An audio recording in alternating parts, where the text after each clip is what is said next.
My daughter's wedding is starting. Hurry up and come. Your daughter is still in high school, isn't she? My name is Nancy Wilson. 15 years ago, my husband left me to marry his mistress. Since then, I have been raising my daughter Emily as a single mother. At the time of the divorce, I was working part-time, but now, thanks to my hard work, I run my own business. Currently, Emily is in high school and is gradually becoming more adult-like. She recently started a part-time job. Emily, who used to always call me mommy, has now become so reliable that she even helps me out. We have a great mother-daughter relationship and spend every day laughing and having fun together. This takes us back about 15 years. At that time, I was married to my then-husband John for 6 years, and our daughter Emily was 2 years old. Both John and I worked, and since his family owned a business, he had a high income as the next company president, so we never struggled financially. I worked part-time and didn't earn much, but I managed all the household chores and child care. We supported each other and had a happy family life, but gradually I noticed a change in John's behavior. For example, he started working late and going in on weekends. He also became indifferent towards Emily and me. I suspected an affair but wanted to trust my husband, so I didn't investigate. However, my worst fears were confirmed in the worst possible way. How about we go to an amusement park as a family next weekend? I suggested. Oh, I have to work that day, he replied. I see, you've been busy lately. Yeah, I'm going to be the next president of the company. Well then, Emily, let's go just the two of us. Even though John was indifferent, I didn't confront or question him. I thought he was working hard for our family. As time went on, Emily and I spent more weekends alone, and our time with John decreased. Then one day he suddenly announced, I've fallen in love with someone else, so I'm going to divorce you and remarry her. When he said this, I was shocked and couldn't understand what he meant at first. What do you mean? Are you having an affair? Yes, and I already have a child with her. What? I was even more shaken by the revelation of another child. John had shown no signs of this behavior when we were dating or married. I've been seeing her since right after we got married, and our child is almost 5 years old now. Wait, do you realize what you're saying? That child is older than Emily. Yeah, and I just feel more comfortable with them, so I thought maybe I should marry her. His casual attitude was astounding, and I was speechless with disbelief. He said it so nonchalantly that I was dumbfounded and appalled. Gradually, I began to grasp the weight of his words, and my body started to tremble. Seeing me downcast, he must have thought I was worried about money, and then he added even more thoughtless words. Don't worry, I'll give you a fair share of the assets, pay alimony, and even give you a lump sum for child support. It's good that my family is wealthy. You're poor, after all. Although John's family was wealthy, mine was just an ordinary household, and he seemed to think I was poor. But money wasn't the only issue at hand. Oh, by the way, my parents already know about this. They're supportive of my remarriage. What's that supposed to mean? It just shows how useless you are, losing to the mistress. That's kind of hilarious. They knew about it all along. Yeah, she's been over to the family home and all. My ex-husband said this with a sneer. I couldn't believe that even my in-laws knew. I was a mix of anger, disbelief, and frustration, feeling chills run down my spine. What about Emily? She's losing her father. If you really cared about her, you wouldn't do this. I forced the words out, feeling the tightness in my throat. Well, the other woman's child is mine too. If you want me to stay as Emily's father, maybe you should become the mistress next. His words made me realize how cold I had become towards him. I was disillusioned to understand that this was what family meant to him. I felt pathetic for having been married to such a person. Fine, do whatever you want, I said. When I updated my bank book, I saw a large deposit, and my savings increased significantly. Looking at it, I felt like he thought paying money settled everything. Tears streamed down my face as I stared at the numbers. Then a call came from my former mother-in-law. Hello, you got the money, right? Yes. Then don't have anything to do with us anymore. She said her piece and hung up unilaterally. I felt even more empty and let out a sigh. What was all the time I spent with that family for? How will I explain this to Emily when she grows up? Not knowing who to turn to, I cried in the shower at home, making sure Emily didn't notice. The next day, I received the divorce papers already filled out, indicating he had been preparing for this. I signed them and immediately took them to the office. Then I got a call from my ex-husband. "Hey, you need to move out of the house you're living in by the end of this month." "What?" "Well, it's in my name, so hurry up and get out, will you?" "I can't just leave on such short notice." "Just go back to your parents' place. Bye." How much more does he intend to push us? Did we ever do anything to him? His selfish behavior and actions were beyond forgiveness. It was the first time I felt such rage. My parents' house is far away, and while returning there is an option, it would mean changing my job.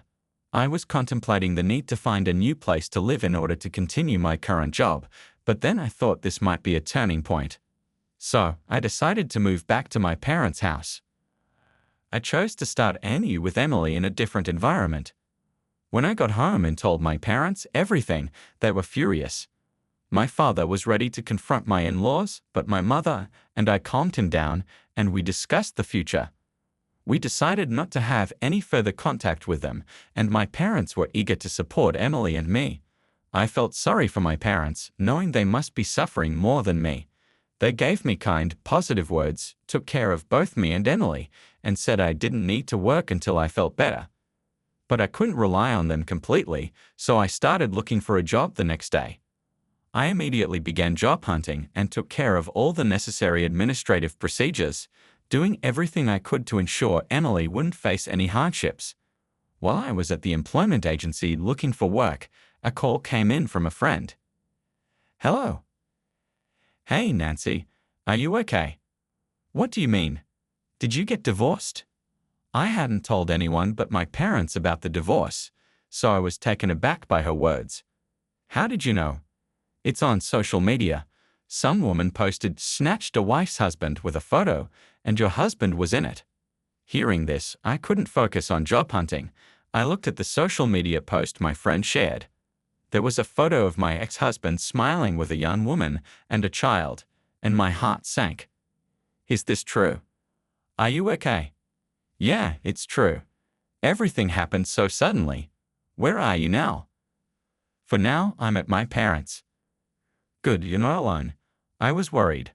Sorry to worry you." "Don't be. I'll let you know if I find out anything else." "Thanks." After hanging up, I stared at the photo on social media, wondering if my daughter and I were sacrificed for their happiness. It's one thing for me to go through this, but Emily too. I felt tears coming but held them back in public. I went to a nearby park and sat on a bench, lost in thought. Why has this happened? Despite my instincts telling me not to look, curiosity got the better of me, and I found myself scrolling through the mistress's past posts on social media. She didn't show my ex-husband's face, but there were plenty of posts that made it clear they were together. If I had investigated for infidelity, there would have been plenty of evidence. My lack of engagement with social media was a blind spot. I was so oblivious for such a long time. During our marriage, I was blissfully unaware, believing we had a happy, ordinary family life. I thought my ex-husband adored Emily, but recalling the conversation when he announced the divorce, I realized it wasn't true. The one who suffers the most is Emily. I shouldn't be so down. Before I knew it, I had spent 2 hours in the park lost in thought. I decided to head home. When I got home, my parents had prepared dinner, but I had no appetite and told them I wasn't feeling well before returning to my room. Will time heal the pain of this situation? As I lay in bed, Emily came into my room. "Mommy, are you going to sleep?" Seeing her face brought tears to my eyes, and I hugged her tightly. Emily patted my head, saying, "It's okay, Mommy." Her innocent gesture gave me strength, and I felt a bit more positive. "Emily, Mommy will make sure you're happy." She probably didn't understand what I meant, but with Emily, I felt like we could overcome anything. That was the day I started to feel hope again. Fast forward 15 years. My income has increased, and I've managed to build a small single-story house. Emily has grown into a reliable high school student who even helps me out. Our mother-daughter relationship is strong, almost like friends, spending time together. One day, I received a call from an unknown number due to my work. I often get calls from clients, so without any suspicion, I answered the phone. A familiar voice was on the other end. Hello. Hey, long time no see. I instantly recognized the voice as my ex-husband's and immediately regretted picking up the phone. Do you need something? Do I need something? That's pretty cold. Still poor, are you? If there's nothing else, I'm hanging up. Wait. I'm offering to get back together with you. I was stunned by his incomprehensible statement. It was clear he hadn't grown at all in these 15 years. I'm saying I'll support you again since you're probably still poor. No, thank you. I'm not interested. It's impossible. Don't be so stubborn. Goodbye. I hung up without further discussion. He kept calling back, but I ignored it, and then he started emailing me. You need money, don't you? Listen to me. You still love me, right? I'm saying I'll be with you. You're not in a position to ignore me. Answer me. Even my old classmates who used to be wild have probably settled down by now, but this man seemed stuck in time. I felt a chill of disgust and rubbed my arms when Emily approached me. Mom, are you okay? Are you cold? No, I'm totally fine. If you say so. I couldn't let Emily know about this. She would be hurt to know her father was such a person. I deleted the texts from my ex-husband and blocked him. I also blocked his number so he couldn't contact me anymore. But a few days later, an unknown number called me. Assuming it was nothing to worry about, I answered. Hello. Nancy, is it true you've blocked John? It was my former mother-in-law. I sighed heavily. Please, we're strangers now. I'd prefer not to be contacted. What are you talking about? You're going to be his wife again. No, I'm not. How can you say that? John is forgiving you. For what? There's nothing to forgive. I ended the call, feeling the weight of their delusions pressing down on me. I need forgiveness for you being useless, and that's why he left you. He's forgiving you for that. This conversation is going nowhere. Goodbye. I hung up again without hesitation and immediately blocked her number too. Mom, are you okay? You've been getting weird calls lately. What do you mean? Have you been getting strange calls? Emily is sharp, but I couldn't worry her, so I brushed it off. I have a lot of clients. Work can be tough, you know. Okay. But let me know if something's up. Thanks. I considered changing my phone number, which I hadn't changed in over 15 years, but I hesitated. Changing it would mean notifying clients and various agencies, not to mention Emily might get worried. The stress from the constant calls from my ex-husband and former mother-in-law using different numbers kept mounting. Then one weekend, I received a call from an unknown landline. A quick internet search revealed it was from a wedding venue. A wedding venue? I don't have any clients there. As I pondered calling back, the phone rang again, so I answered. Hello. Your daughter's wedding is starting. Hurry up and come. I recognized the voice as my ex-husband's but couldn't understand what he meant. Seriously? You're useless. If you hurry, you can still make it. What? Don't want me? What kind of parent misses their daughter's wedding? I glanced over at Emily lounging on the sofa with her smartphone, thinking it was a serious case of a wrong number. I told him so. I think you have the wrong number. Don't play dumb. You're Nancy, aren't you? Huh. That makes even less sense. I'm talking about my daughter's wedding. Emily is still in high school. What are you talking about? No, I mean my daughter's wedding. Your daughter. Yes, she's my child, so she's your child too. That makes no sense. Emily is my only child. Goodbye. Wait. I hung up, but he called back immediately. I could almost picture him hijacking the wedding venue's phone. It seems his attitude of caring only about himself, regardless of how it affects others, is still very much alive. What do you want now? Stop bothering me. Don't hang up. Just come to White Garden Chapel. Why would I, a stranger, go there? Don't you have a wife? Yeah, but she left. She's not coming to our daughter's wedding. It's embarrassing not to have a mother at the wedding, so you do it. His words connected the dots. His current wife had left him, and his desperate in-laws were trying to rope me in as a replacement. So but that's it. Yes, so hurry up.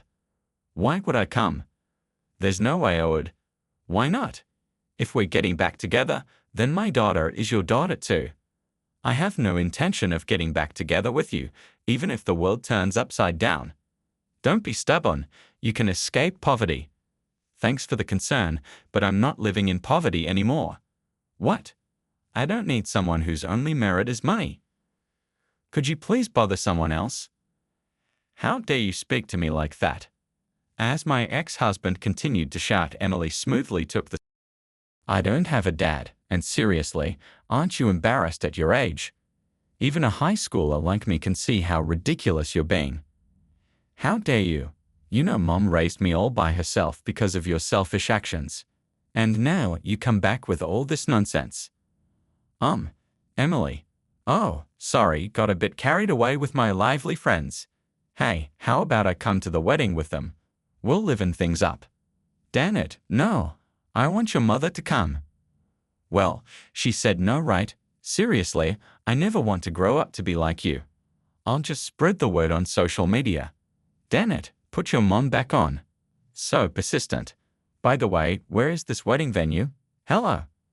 The call ended abruptly. Emily's strong response seemed to have ended the call from my ex-husband.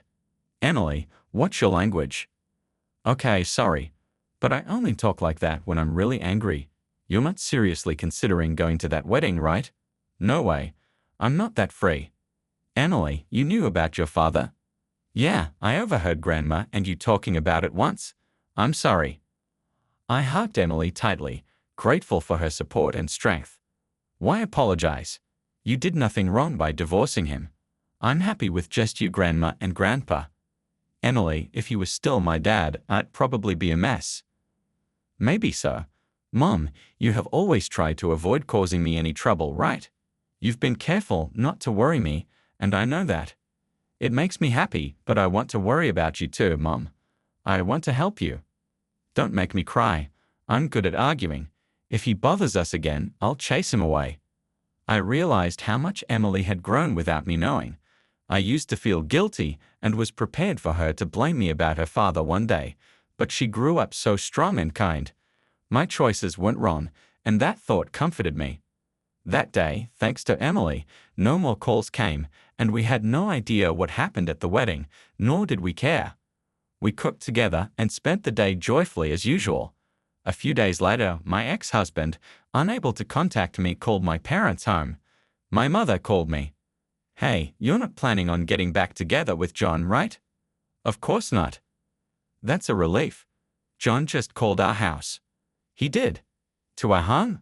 Yes, he was talking about getting back together with you. Really? Did he say anything else? Your father took the phone and shouted at him, and then the call ended abruptly. After ending the call with my mother, I contemplated what to do next. John had now started to trouble my parents' home. I thought he wouldn't bother me further since he didn't know my current address, but my parents' house was different. John knew where it was, and ignoring him might lead him to show up there. Reluctantly, I decided to contact him to resolve this once and for all. Hello. Finally decided to come to your senses? How can I make you understand that it's over? What are you saying? Our new start is just beginning. No, it's not happening. No matter what you say, and stop contacting my parents' home. You're being unreasonable. We belong together. No, we don't. We ended 15 years ago. I'm hanging up now. Do not contact me or my family again. Before he could respond, I hung up and blocked his number once more. I felt a sense of relief and hoped that this time he would understand that there was no going back. Emily and I deserved our peace, and I was determined to protect it.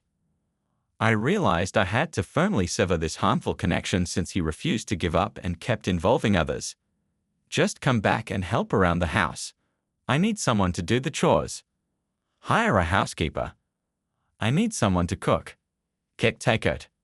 I'm tired of takeout. Then go out to eat. No matter what he said, I countered instantly, but he refused to give up. I wished he would channel this persistence elsewhere. What's your problem? If I apologize, will you come back? No. Do you understand English? No means no, regardless of the situation. Then I'll pay you to do the housework and cooking, okay? I don't need your money. I still love you. That's just creepy. Please, I'm lonely living alone. Go back to your parents' home. They're not an option. Live with your daughter and her husband. They refused. Just give it up, okay? As we talked, John became increasingly despondent. I wondered who would want to be with someone so childish and prideful. Why did your wife leave? She found someone else. That's karma for you. Realizing his actions had come full circle, John fell silent. Money is attractive, but it's sad when that's all a person has. You should really reflect on yourself. He started sobbing on the phone. Seeing how pathetic he was, I felt relieved. We're divorced, so please don't involve us anymore. But wait, you're the one who abandoned this family, remember? There's a limit to being convenient. Well, yes, but I'm trying to make amends. Then you're going about it all wrong. Why? Making amends shouldn't involve causing more trouble. Instead of doing this, why not look for your wife who left? Don't be so cold. I've looked for her. She's with another man and asked for a divorce. Whatever her reasons, that doesn't justify you trying to latch on to us again. What if I refuse? If you keep harassing us, I'll report you to the police. Police? Really? That's an overreaction. I'm serious. Goodbye. I hung up and took a deep breath. Dealing with him was exhausting. To unwind, Emily and I went out for a meal and then to karaoke to let off steam. Mom, I'm on your side, just like you've always been on mine. Thanks, sweetie. Now, let's sing. Having Emily with me, I felt fearless. John's actions only made me realize how happy we were without him. 2 months later, after that exchange, the calls and messages from my former in-laws suddenly stopped, and peaceful days returned. But then a text arrived from John. I need to talk. Contact me. It was unusual for him to send just one email instead of his usual barrage of phone calls. Feeling slightly uneasy about this change, I replied, saying I'd listen via text. My family's business went bankrupt. I need you to return the property division, alimony, and child support I paid you. Reading the message from my ex-husband, I couldn't help but exclaim aloud. The notion of returning the property division, alimony, and child support was not only absurd but also entirely unreasonable. The debts are huge and I'm in real trouble. It's impossible. That money was originally mine. I want it back. The property division and alimony were my rights, and child support is Emily's right. But I was the source of that money. That was the path you chose. He tried calling as our text exchange continued, but I expected another pointless conversation and ignored it, anticipating he might contact my parents next. I informed my mother beforehand. Let me talk to him over the phone. No, I'm really in trouble. It's not a lie. True or false, that money now belongs to us. I can't give it back. As I continued emailing with my ex-husband, my phone kept ringing with calls from unknown numbers, likely his parents.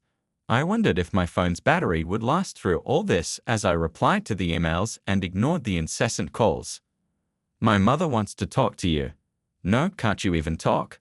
No. If you don't respond, I might come to your house. Is that a threat? Not a threat, but I could make one if needed.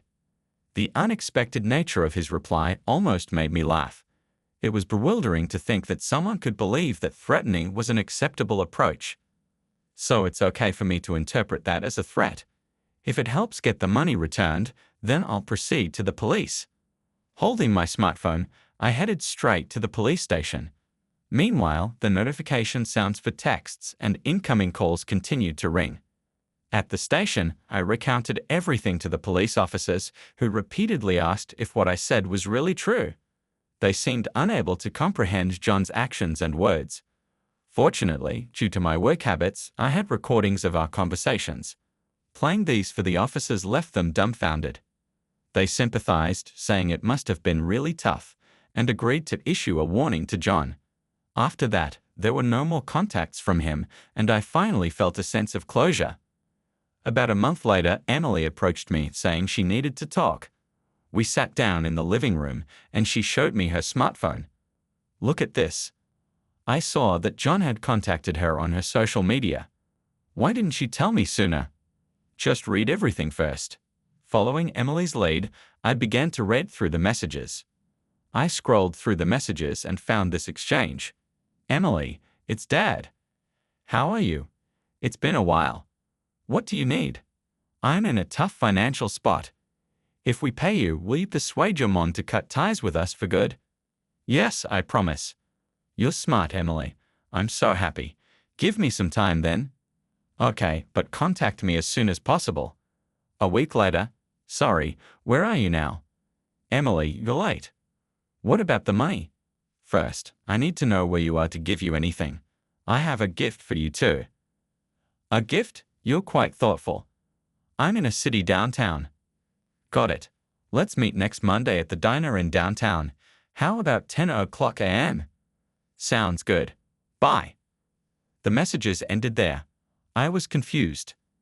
What does this mean? Did you promise to give him money? Did you actually meet him? No, Emily said, showing me the next post. Look at this. Emily navigated to a social media post and handed me her phone. The screen displayed, "Marriage scammer arrested." Mom, you don't use social media, so you didn't know he was being sought for marriage fraud? Apparently, he was on the run. It was all over social media, but the police didn't mention this when I consulted them.